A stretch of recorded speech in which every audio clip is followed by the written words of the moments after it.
En Angleterre, ils ont toujours dit qu'aucune des branches dynastiques qu'il y a eu en Angleterre ne venait en fait d'Angleterre. C'est un peu l'ironie, je veux dire. C'est vrai, hein, c'est étrange ça comme phénomène. Puis ça crée des conflits, on le voit là, même avec Louis XIV, on le voit avec, je veux dire, c'était quoi l'avantage de ça, de vouloir mélanger la royauté, puis en plus, à créer de la consanguinité, là? Oui, bien la consanguinité, je veux dire, l'Europe a vécu avec ça jusqu'à la Première Guerre mondiale.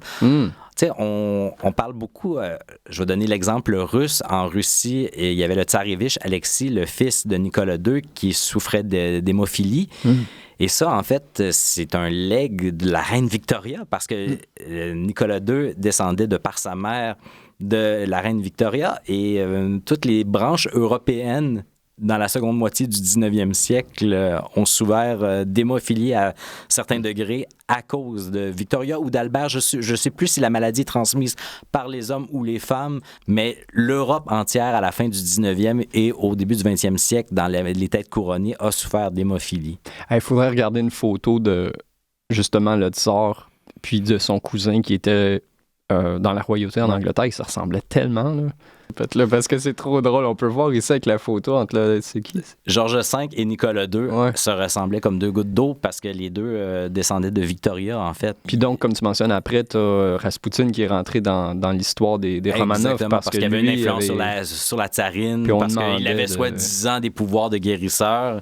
Et la tsarine qui voulait absolument cacher la maladie du prince héritier à la couronne. Personne ne le savait, même les proches de la famille, les grands-ducs ne le savaient pas.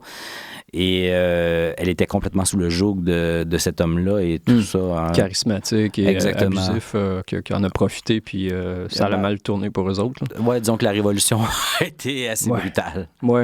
Puis, justement, j'en parlais avec Anne Shady dans un podcast antérieur. On parlait de patrimoine, on parlait aussi qu'elle a son intérêt pour la Russie. Puis, justement, c'est ça, quand elle est allée en Russie, elle a fait un voyage là-bas, justement, pour son intérêt pour les Romanov. Puis, cette histoire choquante, là, comment que ça s'est terminé avec les Romanov. Puis... mais donc, c'est ça, la royauté, comment qu'on essaye d'envoyer... Louis XIV, lui, dans le fond, a fait la même chose que tous les autres rois. Il y avait des échanges. T'envoyais la princesse aller marier un prince dans un autre pays. Oui, absolument. C'était tout mélangé. Puis éventuellement, ça a créé l'hémophilie comme exemple. Là. Les Habsbourg, c'est ça qui a terminé les Habsbourg. Les Habsbourg, en Espagne, la branche s'est éteinte à cause de la trop grande consanguinité. Puis d'ailleurs, si tu regardes Charles II, si tu regardes son père Philippe IV, je veux dire, ils avaient tous le même faciès avec la lèvre inférieure hyper proéminente. Donc, il y avait un peu de débilité là-dedans, oui, effectivement. Attends, on va regarder une petite photo là, juste pour le rappeler, là, mais je veux dire, leur visage était comme affecté par cette... Regarde le menton et la lèvre inférieure du roi, c'est... Et tu regarderas son père, tu regarderas son grand-père, ils avaient tous ça, c'est une caractéristique physiologique qu'ils avaient tous.